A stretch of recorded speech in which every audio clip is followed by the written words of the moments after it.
Okay. Any questions about anything before we get started today?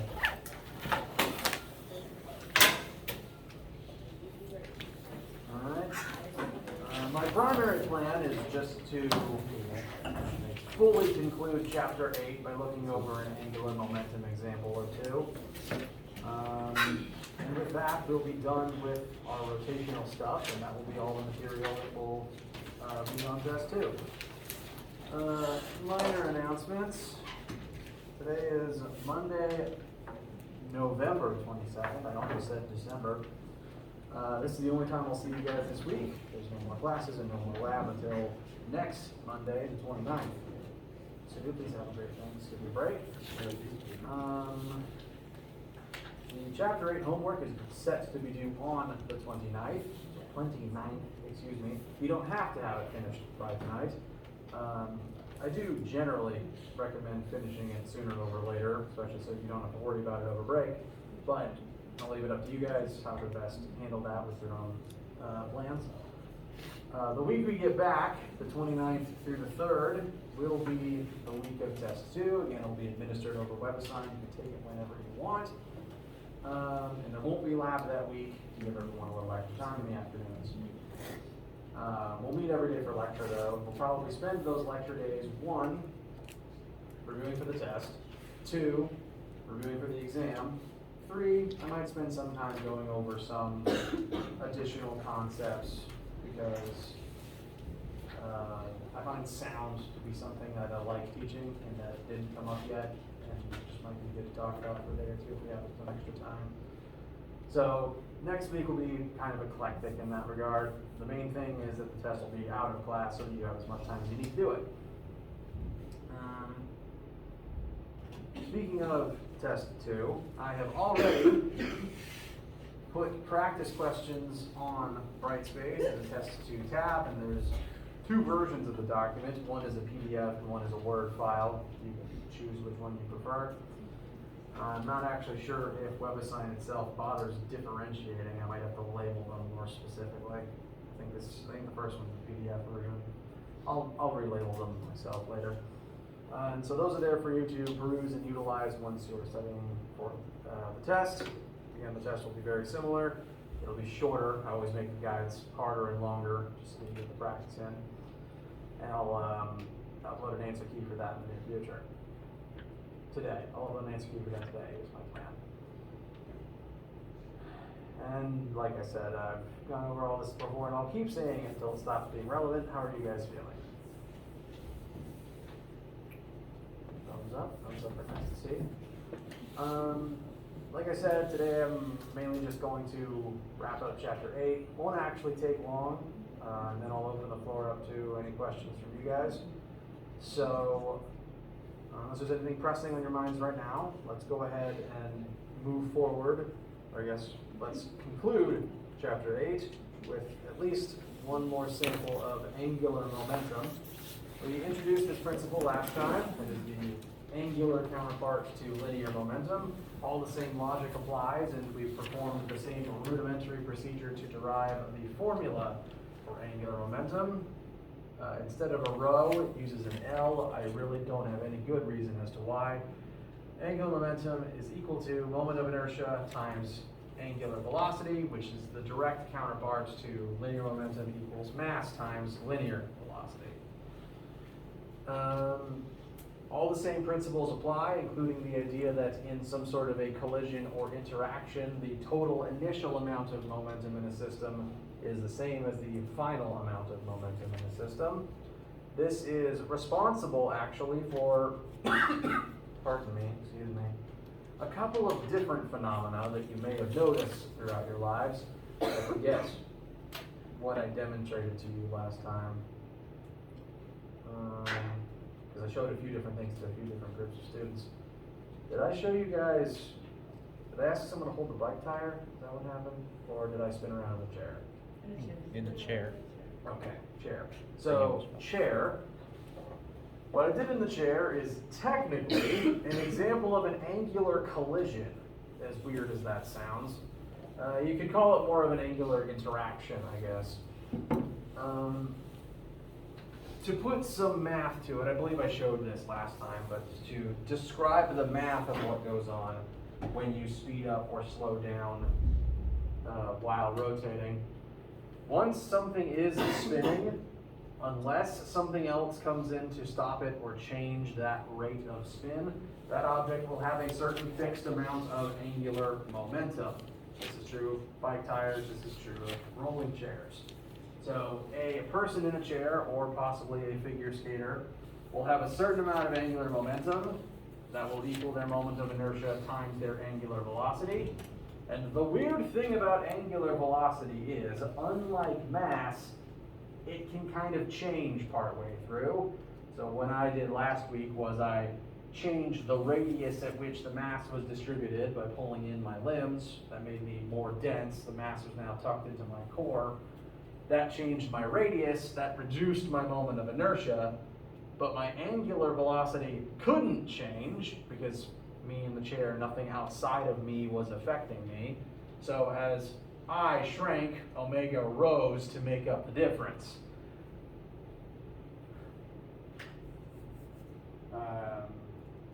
And if anyone wants to physically try that demonstration, you are welcome to. Additionally, there's a couple other things I want to show you, because I've had this bike tire out for weeks, I think, at this point. I haven't actually done probably the main things that I wanted to show with it. In addition to angular momentum remaining constant through a collision or an interaction, angular momentum is also still a vector, even though angular vectors are kind of weird because usually it just indicates what direction something is spinning in, either clockwise or counterclockwise. But it isn't just clockwise or counterclockwise, it also cares about its orientation in 3D space. If I get this wheel spinning, it not only wants to keep spinning in the same direction, it wants to literally not tilt in any way, shape, or form. This object, while spinning, very much wants to remain exactly the way that it is, rolling not just clockwise, but within the current two-dimensional plane that it is existing in right now. And any attempt to change its axis of rotation or change the plane that it's in is met with some very weird feeling resistance. Could I possibly get a student to hold this in place while I demonstrate a few things, to hold this thing? It's just more, sometimes for one of these I need more hands, and it's more beneficial to get a student's testimony that what I'm saying is true. Thank you very much. All right, so for the first test, could you simply hold the handlebars? I'm going to spin the wheel while you're holding it, and we'll keep it in place for just a second.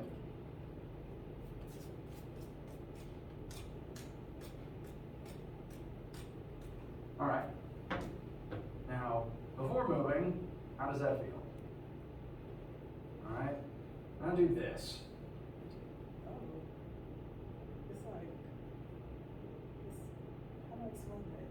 It's trying to like go back to being straight. It is trying to go back to the way it was. You might, I'm wondering actually, try tilting your body instead. See if you notice that. No. Sorry, like pivot your waist. Oh. It's trying to go back to right here. That's it. So it's fighting you. Yeah. So, student testimony, it's not just me. Thank you very much.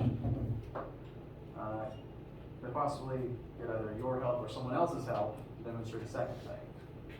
Because the second one, I definitely need more hands than just my two. Thank you. Before I show this one, I would like to show for a fact that if I hang this tire by its string, it does simply hang as low as it can be, oriented like this. We will compare that to what happens if I spin it up first. Yes, if you could hold it still, I'm going to spin it up. It's a pretty heavy tire, so this won't be as dramatic as I want it to be. Can you actually reorient it based on skin you're on? Can you tilt it back to its original axis? One, how did that feel? Very strange. Very strange. Two, I want you to let go. Whoa. It is not flat right now. It's on its way there, but the tire really didn't want to leave the vertical axis. So depending on how fast it's spinning, sometimes it might actually remain totally vertical for a while, if I can get it really quick.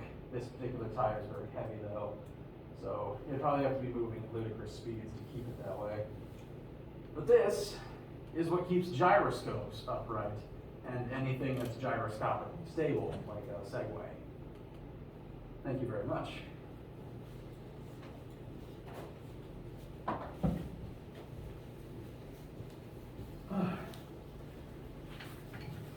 So, angular momentum is kind of weird because anything that's spinning literally doesn't want to change in any way, shape, or form. It will fight you. Very specifically, it will fight you in the same way that linear momentum,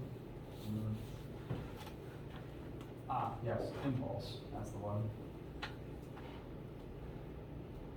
If you recall with linear momentum, change in linear momentum is called impulse. Impulse is equal to force times time. In order to change something's linear momentum, it takes force. And at the same time as you exert force on that object, it exerts force on you. Whenever you try to turn that wheel,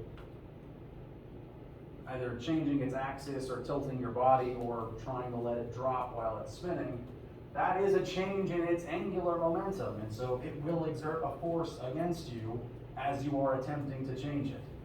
And because humans aren't really angular beings, it's going to feel pretty weird. The last phenomenon I'm going to point out this is responsible for, you might not have noticed this, but because my physics teacher was a bicyclist, a lot of bike examples would come up, which is why there's bike tires in every closet in this building. Bikes can stay upright without a rider.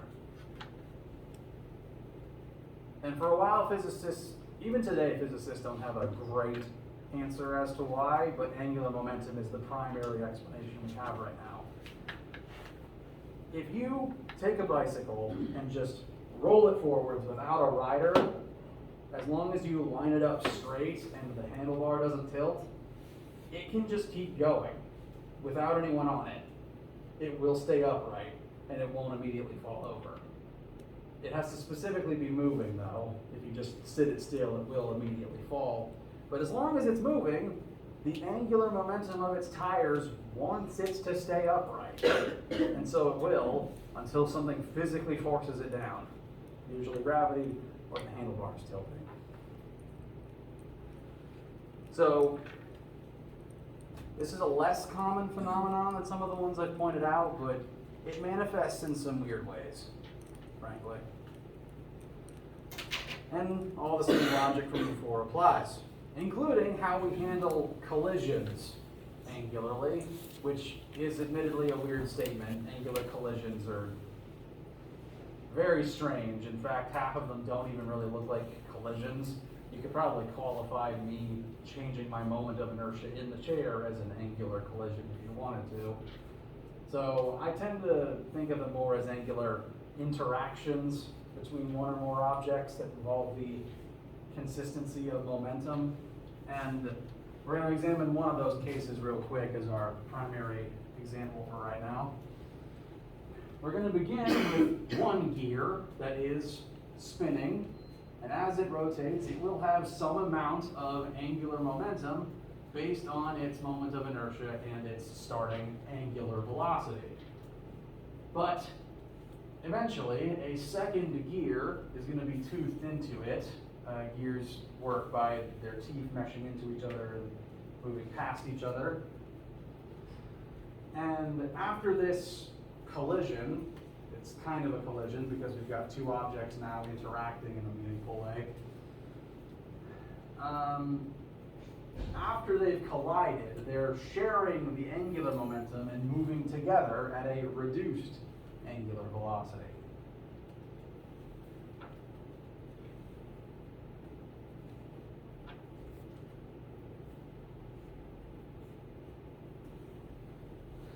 And this is a collision. There is momentum present. How we handle that momentum works very much the same as how it works linearly. Total momentum initial will equal total momentum final. We have a before state and an after state with defined variables, and we know certain things about each of the gears. For gear 1, we know its mass and radius and its initial velocity of 3 rad per second. After it joins with gear 2, we know their combined final velocity of 2 rads per second. We know gear 2's radius, and we've been tasked with finding gear 2's mass.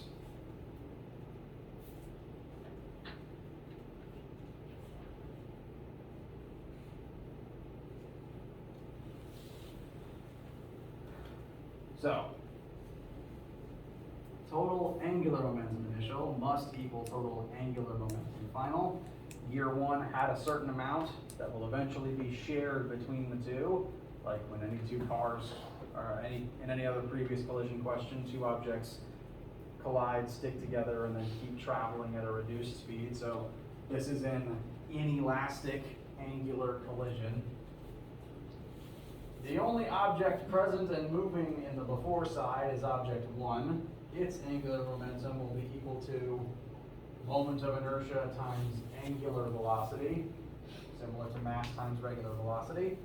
So gear 1's moment of inertia times its initial velocity. After the collision, we now have two moving gears that are going to share the total original momentum. Gear 1's moment of inertia should remain unchanged. It's now going to move at a known final angular velocity. And now gear 2 is going to join it at that final speed, but it will have its own unique moment of inertia. Hopefully this setup feels familiar. It will work very familiarly. That's not a word. It will work much the same. The primary difference, though, is the unfortunate headaches caused by moment of inertia being a thing.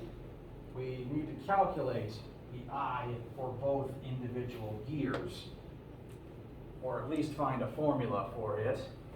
And as will kind of often be the case, there's not necessarily a formula on this table for a toothed gear specifically, but we're allowed to make some assumptions about what that shape is similar to. And as it said in the earlier part of the question, we can treat a gear, even though it probably has a hole in the middle and it has weird teeth slots on the outside, we can treat it as just a solid disc for simplicity's sake. And up here, the shape that best matches a disc simply rotating through its center axis is actually the cylinder. It's the same shape, it's round and it moves through its center. And what's interesting is the formula doesn't actually care about the height of the cylinder, or in our case, the thickness of the gear. It just cares about the radius of the circular side and its total mass.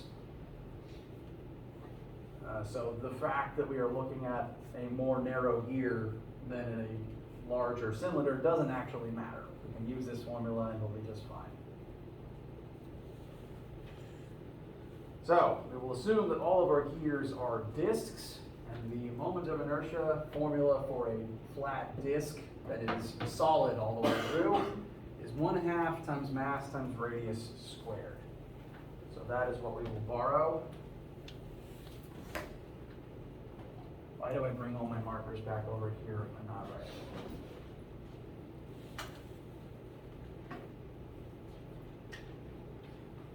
So, object 1's moment, 1/2 times its mass times its radius squared, all that times its initial angular velocity.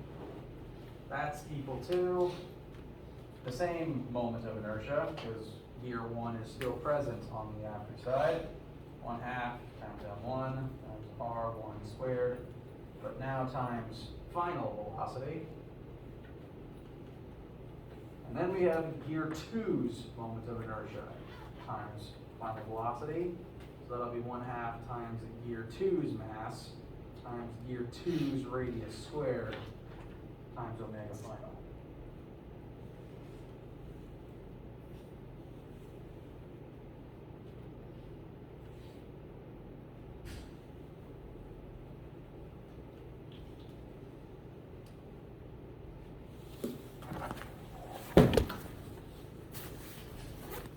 How do you feel so far?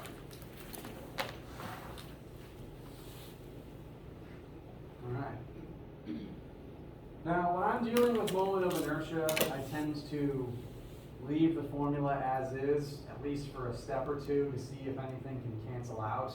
Because there's a lot of variables present, it's worth checking.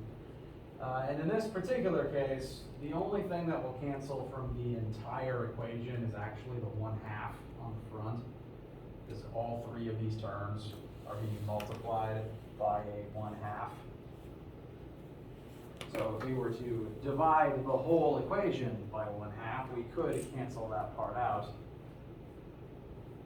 So that's at least one less thing to keep writing. Bless you. But none of the other pieces have a matching combination of mass, radius, or omega for the entire thing. Not every term shares all the commons. So this is as much as we can simplify it before we put in numbers.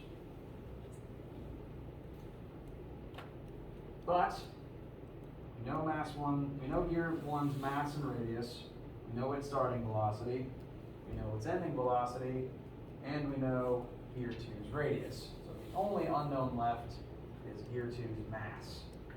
So we are set to solve for the thing we've been asked for.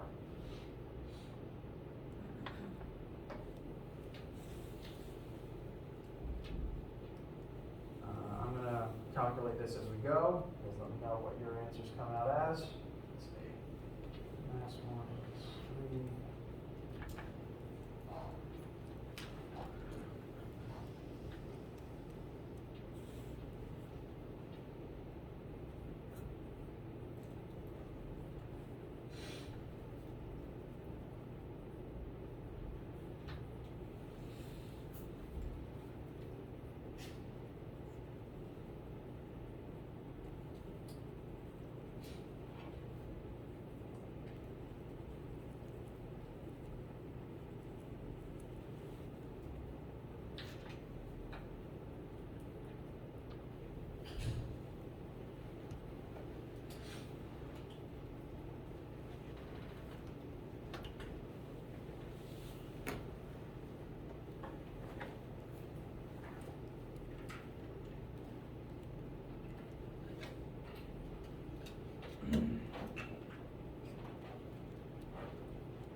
So what kind of mass are we looking at?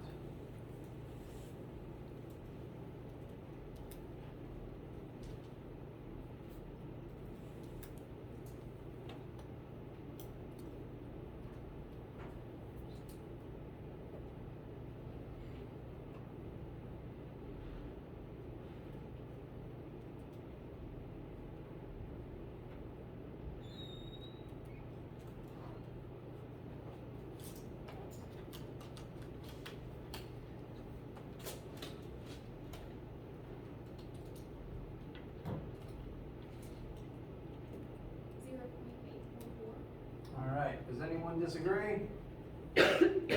Bless you.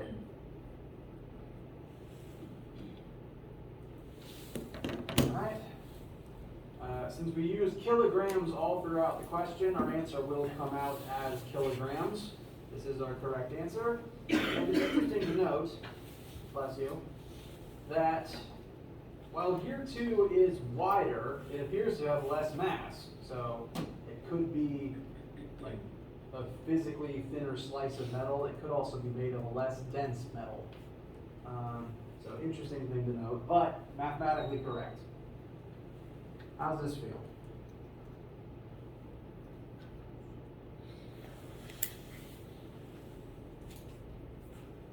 All right. My goal is, again, this should hopefully feel very similar to other momentum-based collisions we've done, just with a few more variables thrown in because of the moment of inertia thing. And with that, we are done with chapter 8. We're done with the bulk of the learning for this class in general, actually. You guys made it. So this will be the last concept represented on test 2. I haven't written the list of concepts into the test 2 tab on Brightspace yet. I'm planning on doing that today. But as a reminder, test 2 will be about chapters 6 through 8. So momentum, impulse, collisions, both elastic and inelastic, which will incorporate kinetic energy from before.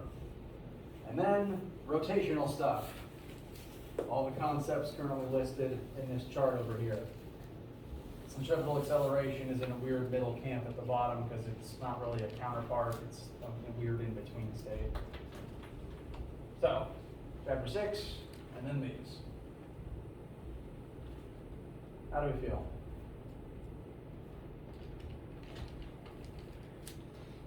All right. With that, like I said, the main amount of learning is done, and so there's about 20 minutes left in the official class time. I'm going to stay in here answering any homework or test or quiz related questions that you guys have. I encourage you to ask questions and stick around and review, but if you for any reason don't have any questions or have somewhere else you need to be, you can head out from here if you want to. And we can call it there. So I'll be in here reviewing, but if you don't feel a need, you can head on out of here, hopefully onto your vacation, but if not, at least to a nap. Again, please let me know any questions you have, and that includes over break. I will answer my emails occasionally. And if you don't stick around now and I don't see you later today, do have a wonderful vacation, whenever it takes you.